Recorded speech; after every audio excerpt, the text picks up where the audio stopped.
लोकहित के लिए अपने तीसरे अवतार में अवतरित हुई हैं। उमा देवी प्रजापति दक्ष की कन्या के रूप में अवतार लेकर आपको पति रूप में पाने की इच्छा लिए घोर तपस्या कर रही हैं। उनका नाम देवी सती है।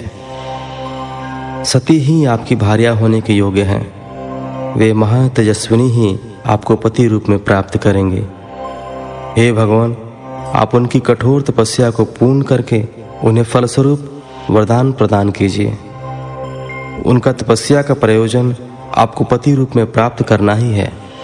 अतः प्रभु आप देवी सती की मनोकामना को पूरा कीजिए। हम सभी देवी देवताओं की यही इच्छा है। हम आपके विवाह का उत्सव देखना चाहते हैं। आपका विवाह तीनों लोगों को सुख प्रदान करेगा तथा सभी के लिए मंगलमय होगा। तब भगवान शिव बोले, आप सबकी आज्ञा मेरे लिए सबसे ऊपर है, क्योंकि मैं सदैव अपने भक्तों के अधीन हूँ। आपके इच्छानुसार मैं देवी सती द्वारा तपस्या पूरी कर उनसे विवाह अवश्य करूँगा। भगवान शिव के ये वचन सुनकर हम सभी बहुत प्रसन्न हुए और उनसे आज्ञा लेकर अपने अपने धाम को चले गए। 17वां अध्याय। सती को शिव से वर की प्राप्ति। ब्रह्मा जी कहते हैं, हे नारद, सती ने आश्विन मास के शुक्ल पक्ष की अष्टमी को उपवास किया। नंदा व्रत के पूर्ण होने पर जब वे भगवान शिव के ध्यान में मग्न थीं, तो भगवान शिव ने उन्हें प्रत्यक्ष दर्शन दिए। भगवान शिव का रूप अत्यंत मनोहारी था। उनके 5 मुख थे और प्रत्येक मुख में 3 नेत्र थे। मस्तक पर चंद्रमा शोभित था। उनके कंठ में नील चिन्ह था। उनके हाथ में त्रिशूल, ब्रह्म कपाल, वर तथा अभय था। उन्होंने पूरे शरीर पर भस्म लगा रखी थी। गंगा जी उनके मस्तक की शोभा बढ़ा रही थी। उनका मुख करोड़ों चंद्रमाओं के समान प्रकाशमान था। सती ने उन्हें प्रत्यक्ष रूप में अपने सामने पाकर उनके चरणों की वंदना की। उस समय लज्जा और शर्म के कारण उनका सिर नीचे की ओर झुका हुआ था। तपस्या का फल प्रदान करने के लिए शिवजी बोले, उत्तम व्रत का पालन करने वाली हे दक्षनंदिनी, मैं तुम्हारी तपस्या से बहुत प्रसन्न हूँ। इसलिए तुम्हारी मनोकामना को पूरा करने के लिए स्वयं यहाँ प्रकट हुआ हूँ। अतः तुम्हारे मन में जो भी इच्छा है, तुम्हारी जो भी कामना है, जिसके वशीभूत होकर तुमने इतनी घोर तपस्या की है, वह मुझे बताओ, मैं उसे अवश्य ही पूर्ण करूँगा। ब्रह्मा जी कहते हैं, हे मुनि, जगदीश्वर महादेव जी ने सती के मनोभाव को समझ लिया था। फिर भी वह सती से बोले कि देवी वर मांगो। देवी सती शर्म से सिर झुकाए थी। वे चाह कर भी कुछ नहीं कह पा रही थी। भगवान शिव के वचन सुनकर सती प्रेम में मग्न हो गई थी। शिवजी बार बार सती से वर मांगने के लिए कह रहे थे। तब देवी सती ने महादेव जी से कहा, हे वर देने वाले प्रभु, मुझे मेरी इच्छा के अनुसार ही वर दीजिए। इतना कहकर देवी चुप हो गईं। जब भगवान शिव ने देखा कि देवी सती लज्जावश कुछ कह नहीं पा रही हैं, तो वे स्वयं उनसे बोले, हे देवी, तुम मेरी अर्धांगिनी बनो। यह सुनकर सती अत्यंत प्रसन्न हुई, क्योंकि उन्हें अपने मनवांछित फल की प्राप्ति हुई थी। वे अपने हाथ जोड़कर और मस्तक को झुकाकर भक्तवत्सल शिव के चरणों की वंदना करने लगी। सती बोली, हे देवादिदेव महादेव प्रभु, आप मेरे पिता को कहकर वैवाहिक विधि से मेरा पाणी ग्रहण करें। ब्रह्मा जी बोले, नारद, सती की बात सुनकर शिवजी ने उन्हें यह आश्वासन दिया कि ऐसा ही होगा। तब देवी सती ने भगवान शिव को हर्ष एवं मोह से देखा और उनसे आज्ञा लेकर अपने पिता के घर चली गई। भगवान शिव कैलाश पर लौट गए और देवी सती का स्मरण करते हुए उन्होंने मेरा चिंतन किया। शिवजी के स्मरण करने पर मैं तुरंत कैलाश की ओर चल दिया। मुझे देखकर भगवान शिव बोले, ब्राह्मण, दक्ष कन्या सती ने बड़ी भक्ति से मेरी आराधना की है। उनके नंदा व्रत के प्रभाव से और आप सब देवताओं की इच्छाओं का सम्मान करते हुए मैंने देवी सती को उनका मनवांछित वर प्रदान कर दिया है। देवी ने मुझसे यह वर मांगा कि मैं उनका पति हो जाऊं। उनके वर के अनुसार मैंने सती को अपनी पत्नी के रूप में प्राप्त करने का वर दे दिया है। वर प्राप्त कर वे बड़ी प्रसन्न हुई। तथा उन्होंने मुझसे प्रार्थना की कि मैं उनके पिता प्रजापति दक्ष के समक्ष देवी सती से विवाह करने का प्रस्ताव रखूं और पानी ग्रहण कर उनका वरण करूं। उनके विनम्र अनुरोध को मैंने स्वीकार कर लिया है, इसलिए मैंने आपको यहाँ बुलाया है कि आप प्रजापति दक्ष के घर जाकर उनसे देवी सती का कन्यादान मुझसे करने का अनुरोध करें। भगवान शिव की आज्ञा से मैं बहुत प्रसन्न हुआ और मैंने उनसे कहा, भगवान, मैं धन्य हो गया जो आपने हम सभी देवी देवताओं के अनुरोध को स्वीकार कर देवी सती को अपनी पत्नी बनाना स्वीकार करने और इस कार्य को पूरा करने के लिए मुझे चुना। मैं आपकी आज्ञानुसार अभी प्रजापति दक्ष के घर जाता हूँ तथा उन्हें आपका संदेश सुनाकर देवी सती का हाथ आपके लिए मांगता हूँ। यह कहकर मैं वेगशाली रथ से दक्ष के घर की ओर चल दिया। नारद जी ने पूछा, हे पितामह, पहले आप मुझे यह बताइए कि देवी सती के घर लौटने पर क्या हुआ? दक्ष ने उनसे क्या कहा और क्या किया? ब्रह्मा जी नारद जी के प्रश्न का उत्तर देते हुए बोले, जब देवी सती तपस्या पूर्ण होने पर अपनी इच्छा के अनुरूप भगवान शिव से वर पाकर अपने घर लौटी तो उन्होंने श्रद्धापूर्वक अपने माता पिता को प्रणाम किया। उन्होंने अपनी सहेली द्वारा अपने माता पिता को यह सूचना दी कि उन्हें भगवान शिव से वरदान की प्राप्ति हो गई है। वे सती की तपस्या से बहुत प्रसन्न हुए हैं और उन्हें अपनी पत्नी के रूप में प्राप्त करना चाहते हैं। यह सुनकर प्रजापति दक्ष और उनकी पत्नी बहुत प्रसन्न हुए। उन्होंने आनंदित होकर बड़े उत्सव का आयोजन किया। उन्होंने ब्राह्मणों को भोजन कराया और उन्हें दक्षिणा दी। उन्होंने गरीबों और दीनों को दान दिया। कुछ समय बीतने पर प्रजापति दक्ष को पुनः चिंता होने लगी कि वे अपनी पुत्री का विवाह भगवान शिव से कैसे करें, क्योंकि वे अब तक मेरे पास सती का हाथ मांगने नहीं आए हैं। इस प्रकार प्रजापति दक्ष चिंतामग्न हो गए, लेकिन उन्हें ऐसी चिंता ज़्यादा दिनों तक नहीं करनी पड़ी। शिव तो कृपा के सागर और करुणा की खान है, तब वह कैसे चिंतित रह सकता है जिसकी पुत्री ने तप द्वारा शिव का वरण किया है। जब मैं सरस्वती सहित उनके घर उपस्थित हो गया तब मुझे देखकर उन्होंने मुझे प्रणाम किया और बैठने के लिए आसन दिया। तत्पश्चात दक्ष ने मेरे आने का कारण पूछा तो मैंने अपने आने का प्रयोजन बताते हुए कहा, हे प्रजापति दक्ष, मैं भगवान शिव की आज्ञा से आपके घर आया हूँ। मैं देवी सती का हाथ महादेव जी के लिए मांगने आया हूँ। सती ने उत्तम आराधना करके भगवान शिव को प्रसन्न कर उन्हें अपने पति के रूप में प्राप्त करने का वर प्राप्त किया है। अतः तुम शीघ्र ही सती का पाणी ग्रहण शिवजी के साथ कर दो। नारद, मेरी यह बातें सुनकर दक्ष बहुत प्रसन्न हुआ। उसने हर्षित मन से इस विवाह के लिए अपनी स्वीकृति दे दी। तब मैं प्रसन्न मन से कैलाश पर्वत पर चल दिया। वहाँ भगवान शिव मेरी उत्सुकता से प्रतीक्षा कर रहे थे। वहीं दूसरी ओर प्रजापति दक्ष, उनकी पत्नी और पुत्री सती विवाह प्रस्ताव आने पर हर्ष से विभोर हो रहे थे। 18वां अध्याय, शिव और सती का विवाह। ब्रह्मा जी बोले, नारद, जब मैं कैलाश पर्वत पर भगवान शिव को प्रजापति दक्ष की स्वीकृति की सूचना देने पहुंचा तो वे उत्सुकतापूर्वक मेरी ही प्रतीक्षा कर रहे थे। तब मैंने महादेव जी से कहा, हे भगवान, दक्ष ने कहा है कि वे अपनी पुत्री सती का विवाह भगवान शिव से करने को तैयार हैं, क्योंकि सती का जन्म महादेव जी के लिए ही हुआ है। यह विवाह होने पर उन्हें सबसे अधिक प्रसन्नता होगी। उनकी पुत्री सती ने महादेव जी को पति रूप में प्राप्त करने हेतु ही उनकी घोर तपस्या की है। उन्हें इस बात की भी खुशी है कि मैं स्वयं आपकी आज्ञा से उनकी पुत्री के लिए आपका अर्थात भगवान शिव का विवाह प्रस्ताव लेकर वहाँ गया। उन्होंने कहा, हे पितामह, उनसे कहिए कि वे शुभ लग्न और मुहूर्त में अपनी बारात लेकर स्वयं आए। मैं अपनी पुत्री का कन्यादान सहर्ष महादेव जी को कर दूंगा। हे भगवान, दक्ष ने मुझसे यह बात कही है, इसलिए आप शुभ मुहूर्त देखकर शीघ्र ही उनके घर चलें और देवी सती का वरण करें। हे नारद, मेरे ऐसे वचन सुनकर शिवजी ने कहा, हे संसार की सृष्टि करने वाले ब्रह्मा जी, मैं तुम्हारे और नारद जी के साथ ही प्रजापति दक्ष के घर चलूँगा। इसलिए ब्रह्मा जी, आप नारद और अपने मानस पुत्रों का स्मरण कर उन्हें यहाँ बुला ले, साथ ही मेरे पार्षद भी दक्ष के घर चलेंगे। नारद, तब भगवान शिव की आज्ञा पाकर मैंने तुम्हारा और अपने अन्य मानस पुत्रों का स्मरण किया। उन तक मेरा संदेश पहुँचते ही वे तुरंत कैलाश पर्वत पर उपस्थित हो गए।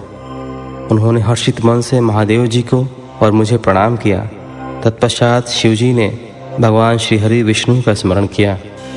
भगवान विष्णु देवी लक्ष्मी के साथ अपने विमान गरुड़ पर बैठ वहां आ गए। चैत्र मास के शुक्ल पक्ष की त्रयोदशी तिथि में रविवार को पूर्वा फाल्गुनी नक्षत्र में त्रिलोकीनाथ भगवान शिव की बारात धूमधाम से कैलाश पर्वत से निकली।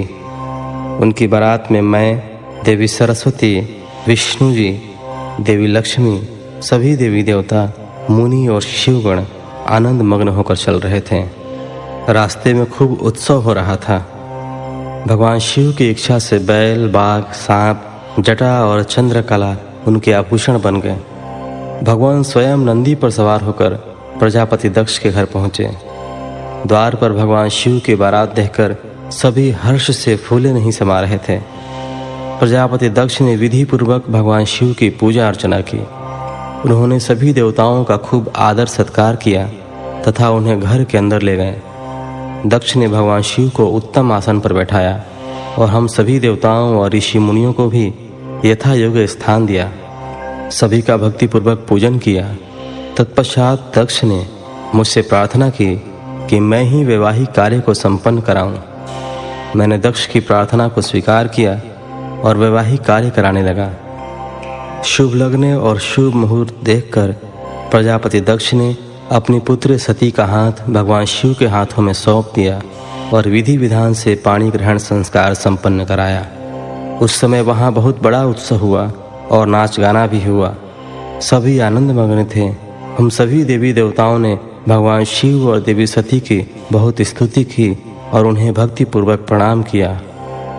भगवान शिव और सती का विवाह हो जाने पर उनके माता पिता बहुत प्रसन्न हुए और महादेव जी को अपनी कन्या का दान कर प्रजापति दक्ष कृतार्थ हो गए।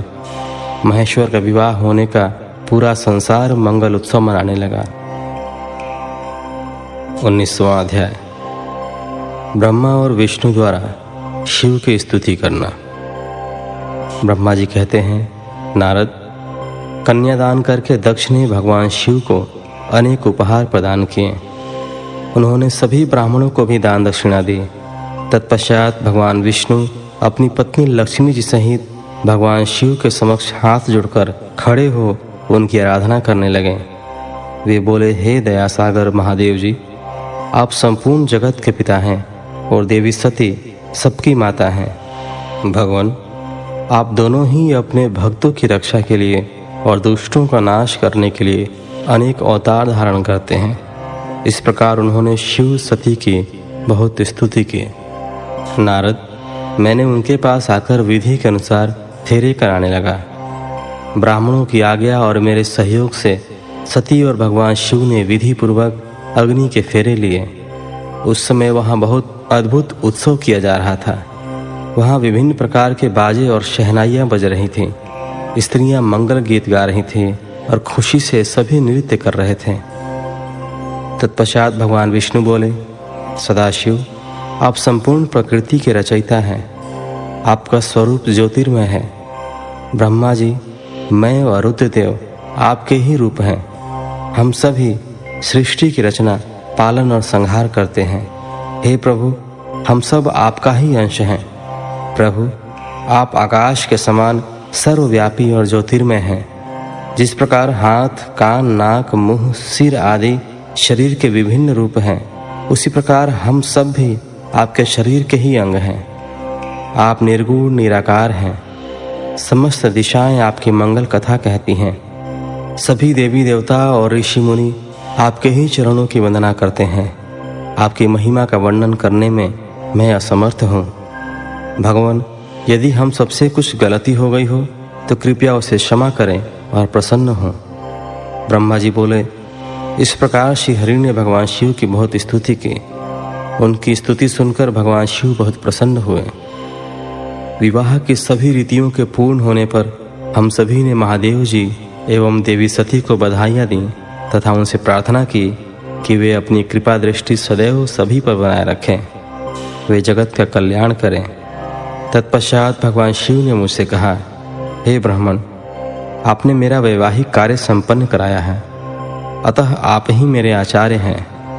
आचार्य को कार्य सिद्धि के लिए दक्षिणा अवश्य दी जाती है, इसलिए आप मुझे बताइए कि मैं दक्षिणा में आपको क्या दूं। महाभाग, आप जो भी मांगेंगे मैं उसे अवश्य ही दूंगा। मुने, भगवान शिव के इस प्रकार के वचन सुनकर मैं हाथ जोड़कर उनके सामने खड़ा हो गया। मैंने उन्हें प्रणाम करके कहा, हे देवेश, यदि आप मुझे अपना आचार्य मानकर कोई वर देना चाहते हैं तो मैं आपसे यह वर मांगता हूँ कि आप सदा इसी रूप में, इसी वेदी पर विराजमान रहकर अपने भक्तों को दर्शन दें। इस स्थान पर आपके दर्शन करने से सभी पापियों के पाप धुल जाएं। आपके यहाँ विराजमान होने से मुझे आपका साथ प्राप्त हो जाएगा। मैं इसी वेदी के पास आश्रम बनाकर यहाँ निवास करूँगा और तपस्या करूँगा। हे प्रभु, मेरी यही इच्छा है। चैत्र मास के शुक्ल पक्ष की त्रयोदशी को पूर्वा फाल्गुनी नक्षत्र में रविवार के दिन जो भी मनुष्य भक्ति भाव से आपका दर्शन करे उसके सभी पाप नष्ट हो जाएं, रोगी मनुष्य के सभी रोग दूर हो जाएं। इस दिन आपका दर्शन कर मनुष्य जिस इच्छा को आपके सामने व्यक्त करे उसे आप तुरंत पूरा करें। हे प्रभु, आप इस दिन सभी को मनवांछित वर प्रदान करें। भगवान, यही वरदान मैं आपसे मांगता हूँ। मेरी यह बात सुनकर भगवान शिव बहुत प्रसन्न हुए। वे बोले, हे ब्रह्मा, मैं आपकी इच्छा अवश्य ही पूरी करूँगा। तुम्हारे वर के अनुसार मैं देवी सती सहित इसी वेदी पर विराजमान रहूँगा। यह कहकर भगवान शिव देवी सती के साथ मूर्ति रूप में प्रकट होकर वेदी के मध्य भाग में विराजमान हो गए। इस प्रकार मेरी इच्छा को पूरा कर जगत के हित के लिए प्रभु शिव वेदी पर अंश रूप में विराजमान हुए। 20वां अध्याय। शिव सती का विदा होकर कैलाश जाना। ब्रह्मा जी बोले, हे महामुनि नारद, मुझे मेरा मनोवांछित वरदान देने के पश्चात भगवान शिव अपनी पत्नी देवी सती को साथ लेकर अपने निवास स्थान कैलाश पर्वत पर जाने के लिए तैयार हुए। तब अपनी बेटी सती व दामाद भगवान शिव को विदा करते समय प्रजापति दक्ष ने अपने हाथ जोड़कर और मस्तक झुकाकर महादेव जी की भक्तिपूर्वक स्तुति की। साथ ही श्रीहरि सहित सभी देवी देवताओं और ऋषि मुनियों ने हर्ष से प्रभु का जय जयकार किया। भगवान शिव ने अपने ससुर प्रजापति दक्ष से आज्ञा लेकर अपनी पत्नी को अपनी सवारी नंदी पर बैठाया और स्वयं भी उस पर बैठकर कैलाश पर्वत की ओर चले गए। उस समय वृषभ पर बैठे भगवान शिव व सती की शोभा देखते ही बनती थी। उनका रूप मनोहारी था। सब मंत्र मुग्ध होकर उन दोनों को जाते हुए देख रहे थे। प्रजापति दक्ष और उनकी पत्नी अपनी बेटी व दामाद के अनोखे रूप पर मोहित हो उन्हें एकटक देख रहे थे। उनकी विदाई पर चारों ओर मंगल गीत गाए जा रहे थे। विभिन्न वाद्य यंत्र बज रहे थे। सभी बाराती शिव के कल्याण में उज्जवल यश का गान करते हुए उनके पीछे पीछे चलने लगे। भगवान शिव देवी सती के साथ अपने निवास कैलाश पर पहुँचे। सभी देवता सहित मैं और विष्णु जी भी कैलाश पर्वत पर पहुँचे। भगवान शिव ने उपस्थित सभी देवी देवताओं व ऋषि मुनियों का हृदय से धन्यवाद किया। भगवान शिव ने सभी को सम्मानपूर्वक विदा किया। तब सभी देवताओं ने उनकी स्तुति की और प्रसन्नतापूर्वक अपने अपने धाम को चले गए। तत्पश्चात भगवान शिव और देवी सती सुखपूर्वक अपने वैवाहिक जीवन का आनंद उठाने लगे। सूत जी कहते हैं, हे मुनियों, मैंने तुम्हें भगवान शिव के शुभ विवाह की पुण्य कथा सुनाई है। भगवान शिव का विवाह कब और किससे हुआ, वे विवाह के लिए कैसे तैयार हुए, इस प्रकार मैंने सभी प्रसंगों का वर्णन तुमसे किया है। विवाह के समय यज्ञ अथवा किसी भी शुभ कार्य के आरंभ में भगवान शिव का पूजन करने के पश्चात इस कथा को जो सुनता अथवा पढ़ता है उसका कार्य या वैवाहिक आयोजन बिना विघ्न और बाधाओं के पूरा होता है। इस कथा के श्रवण से सभी शुभ कार्य निर्विघ्न पूर्ण होते हैं। इस अमृतमयी कथा को सुनकर जिस कन्या का विवाह होता है वह सुख, सौभाग्य, सुशीलता और सदाचार आदि सद्गुणों से युक्त हो जाती है। भगवान शिव की कृपा से पुत्रवती भी होती है। 21वां अध्याय शिव सती विहार। नारद जी ने पूछा, हे पितामह ब्रह्मा जी,